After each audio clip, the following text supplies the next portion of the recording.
पाठ 36 लघु कथा लेखन शॉर्ट स्टोरी राइटिंग। साहित्य की जितनी भी विधाएं हैं उनमें कहानी का विशेष स्थान है।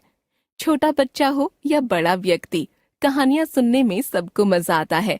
बच्चे तो कहानियां सुनने के लिए अपने दादा दादी या नाना नानी के पीछे पड़े रहते हैं। बिना कहानी सुने उन्हें नींद नहीं आती।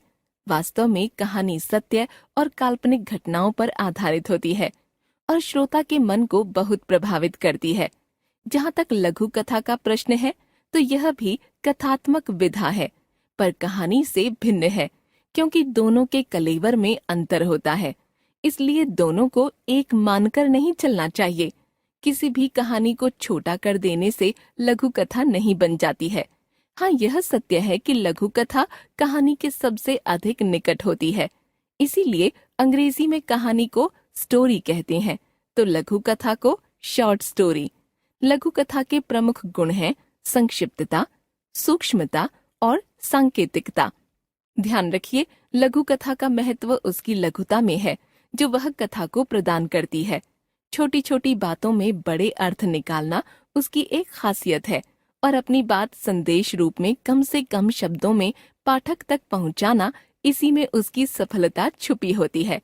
लघु कथा का सौंदर्य उसकी अपनी शैली, बनावट, कसावट, कथ्य और शिल्प में निहित होता है।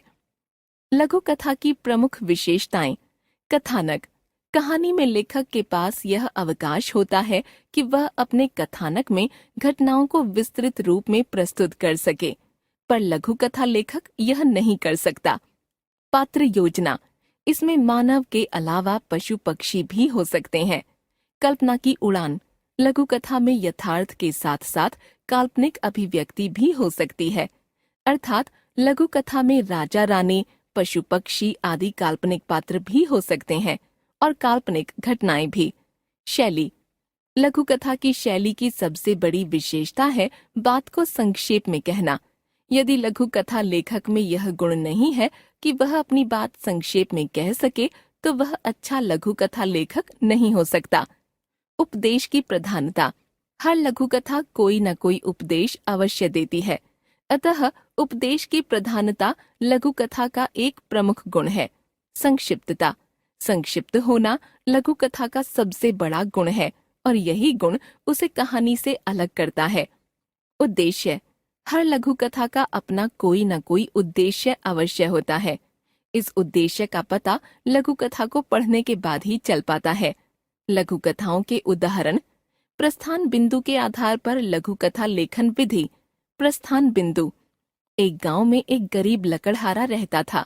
वह जंगल से लकड़ियां काट कर लाता और उन्हें बेचकर गुजारा करता था। एक दिन वह नदी के किनारे एक पेड़ पर चढ़कर लकड़ियां काट रहा था।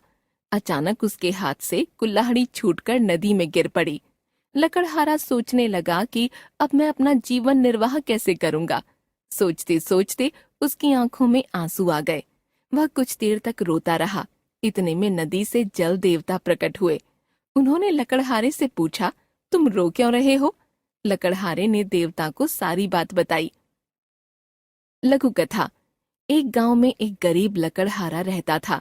वह जंगल से लकड़ियां काट कर लाता और उन्हें बेचकर गुजारा करता था। एक दिन वह नदी के किनारे के पेड़ पर चढ़कर लकड़ियां काट रहा था। अचानक उसके हाथ से कुल्हाड़ी छूटकर नदी में गिर पड़ी। लकड़हारा सोचने लगा कि अब मैं अपना जीवन निर्वाह कैसे करूंगा।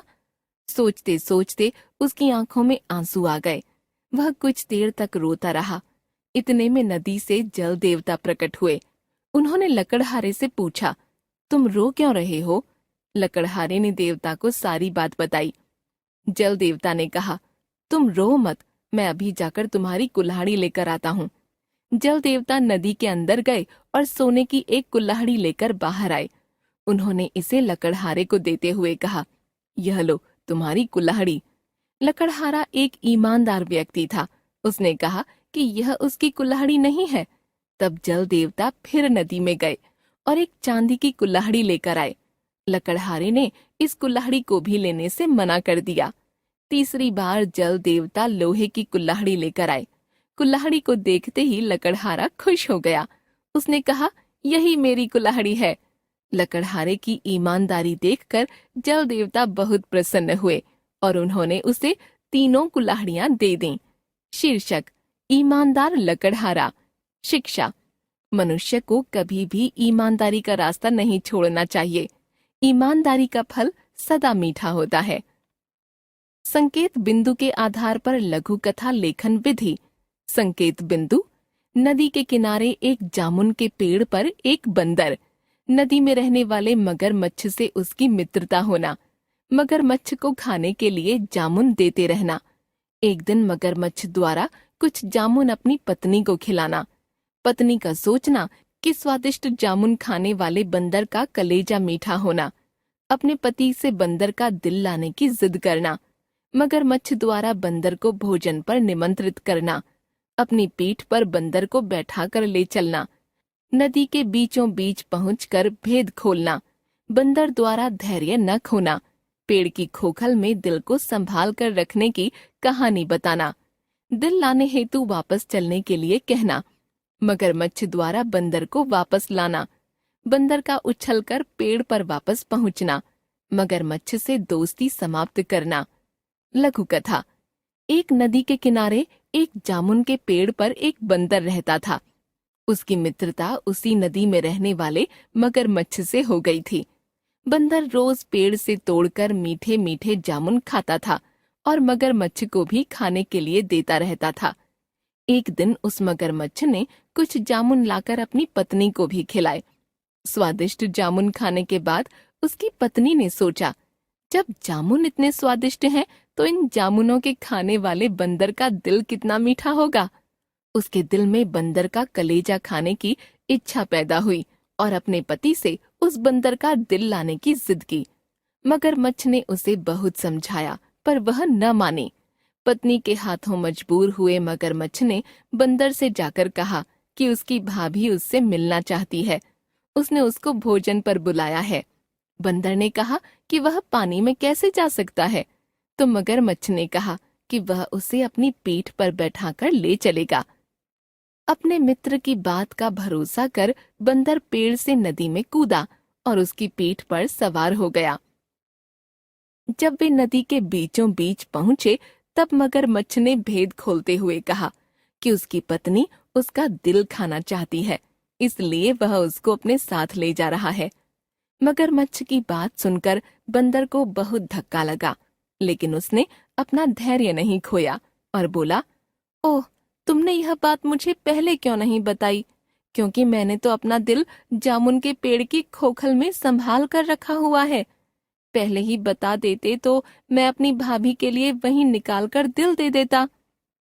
अब जल्दी से मुझे वापस नदी के किनारे ले चलो, ताकि मैं अपना दिल लाकर अपनी भाभी को उपहार में देकर उसे खुश कर सकूं। मूर्ख मगरमच्छ बंदर को जैसे ही नदी किनारे लेकर आया, बंदर ने जल्दी से जामुन के पेड़ पर छलांग लगाई और क्रोध में भरकर बोला, अरे मूर्ख, दिल के बिना भी क्या कोई जिंदा रह सकता है? तूने मित्रता में धोखा किया है। जा, आज से तेरी मेरी दोस्ती समाप्त।